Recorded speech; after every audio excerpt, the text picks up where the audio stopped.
Guy, what are you doing, man? You've got the Flashdance sweatshirt on. We've already talked about this sweatshirt, but now it's morphed into, and it, as much as I think I'd love to see Zook be hooding like that, you're like vanilla guy today. You're like Ice Adami. You're like so Ice Adami. I got the jacket on over the, what'd you call this? A hoodie.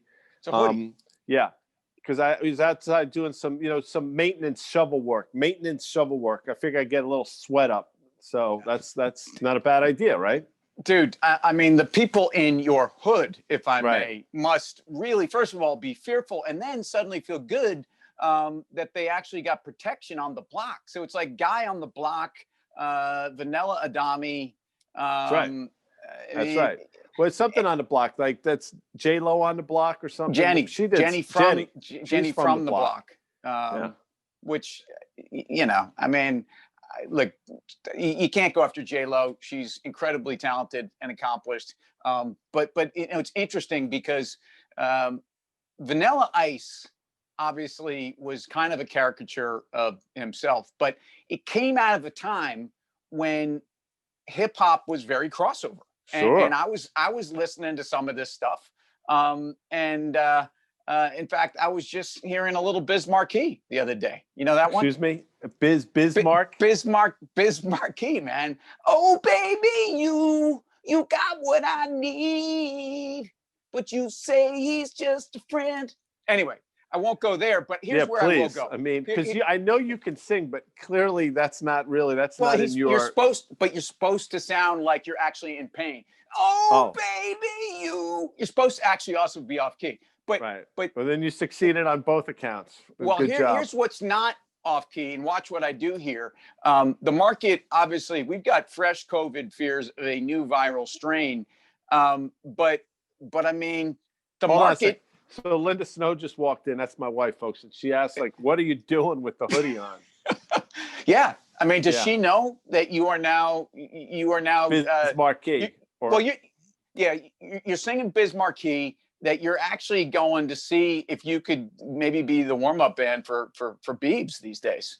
All right, but look. You know how I feel about Biebs. I mean, anyway, sorry. I love the Biebs. I feel somehow Linda Snow is going to blame this on me. Linda, not my fault. It's your husband that wants to be a hip-hop. And if you were a hip-hop right now and you were doing some of that crossover stuff from the late 80s into the early 90s, you'd be saying about the market today, don't call to come back. I've been here for you, right? I mean, so let's talk about the market, because... The market, it's amazing. Go ahead. Well, it's the fact that we were, I don't know, 80 S&P points down at one point, 2.5%, obviously a VIX spike on what is undoubtedly a very scary moment as we thought we were at the other side of COVID and a viral strain in the UK, but also one down in South America. And the market doesn't seem to care. Incredible. But the VIX cared. I mean, we talk about the VIX all the time. I mean, the VIX went from 21 almost to 30 in a straight line, just to show you how, and I hate the term, but just to show you how hair trigger spring loaded that sucker is. And you were mentioning, I think the song you were talking about was created and performed by Mr. LL Cool J. Yes. And he's by the way, a genius. You know what the LL stands for. Ladies Love, Cool J. Ladies Love. I mean, that's just fantastic. And think about his career. I mean, his arc. I mean, he's on probably one of the most successful TV programs of the last 15, 20 years. It's incredible. Yeah. And if you think about, I mean, first of all, LL Cool J is jacked. Jacked. And that's part of, and think about really, I'm going to say, like the road he paved for guys like The Rock. I mean, but how do you explain this run of rappers that became TV cops? I mean, you obviously, you've got Ice-T on. Sure. What is that? It's I don't know. Cube, NCIS. Ice-T. Ice-T. Then, of course, there's the other. You're Ice Adami. Sure. Then there's Ice-T. And then, of course, I'm sure in many a movie, possibly a TV show, you had Ice Cube as a cop. So all you rappers, you and all of your rapper buddies. I mean, I don't talk about progressions. Amazing.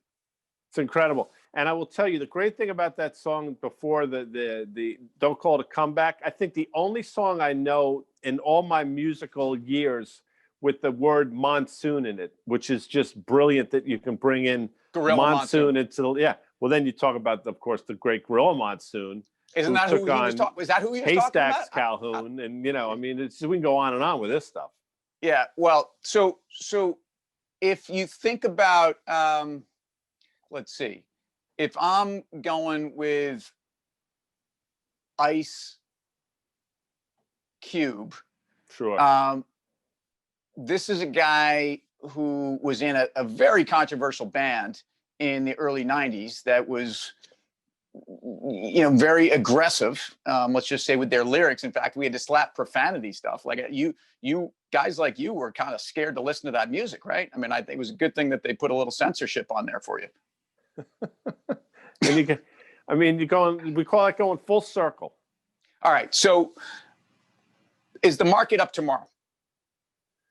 No, in the lack of any other news, Guy, in the lack of any other news, is the market up tomorrow? Yeah, I don't think so. I'm hard pressed to understand. First of all, I don't know why we were down 700 Dow handles at its trough earlier this morning. Then we were up 130 Dow. And so, 800-point move. I don't think so, because I think the concerns are real. And, you back up the fact that there seems to be some stimulus package now, and the banks got the green light last week to buy back stock and all that stuff. I mean, the headwinds are still there. So, and you saw how quickly that VIX can snap from 20 to 30. That suggests to me there's still some rough road ahead. Just my opinion. And if MC Hammer didn't start out as a ball boy for the Oakland A's, did you know that he was a ball boy for the Oakland A's? In the 70s A's, I believe, like he was with those Charlie Finley, those swinging A's, swinging A's, yeah. Those swinging A's. Now he went through a bankruptcy, is my understanding, right? He didn't handle. I can't speak to that, but I love the Hammer. I mean, the Hammer Time stuff is just fantastic. Yeah, and you had those pants, right? Like where? What do you mean had? Your tense of the verb is incorrect. I'm sorry. So if you slapped on those metallic like Aladdin pants with what you're wearing today, I would say nobody gonna knock you out. In other words, Mama said knock you out. Nobody's going to knock Guy out in that kind of an outfit. Not me. No. I'm not going to try. And it's funny. I don't know how you wear these hoodies because you get really hot. I just took my hoodie off, Tim, by the way. So, okay. I mean, clear my head. All right. Well, so we're not sure where the market's going to be tomorrow. We came into this with a lot of enthusiasm and obviously some sense that there were no problems in the world, at least people wanting to shut it down going into year end. And suddenly I think there's going to be a lot of less people just tuning out on NCIS Los Angeles darn it, what cop show is Ice-T in? Law and Order. Law and Order. Come on, man. Where, by the way, I bet I know 6 different actors, and I mean like New York City actors, like people that are very good writers and actors that are probably earning their keep as bartenders and that have been on Law and Order New York. That is kind of the proving ground for anybody. So yeah, look, I think this is a market's proving ground right here. I think we priced in a lot, and it's always what you didn't really expect. And as crazy as it is to think that the market was almost saying we're past COVID, or at least we understand a progression to COVID, I think this is something that might keep some volatility between now and year end. Agreed. And if we don't get out of here, Lukey's gonna get. He's gonna knock us out. He's gonna knock us out. All right. Talk later. Talk to you tomorrow.